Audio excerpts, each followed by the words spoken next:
ito yung ating old snot na kinonvert natin sa one solar wall mounted. So galing siya doon. Tapos ayun, gumagana siya. 12 volt lang siya. Ito yung wire ng electric fan. Ito naman yung wire ng AC input charging. So try natin yung kanyang AC input charging.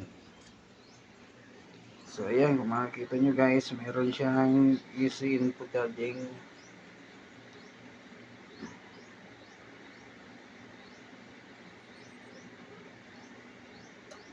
So ayan, nag-charging na siya. Ayan.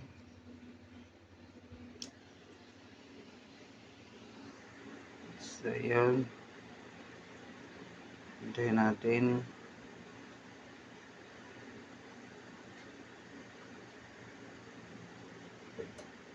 Okay, so nag-charge. Ayan. Ayan, meron kompleto po yan.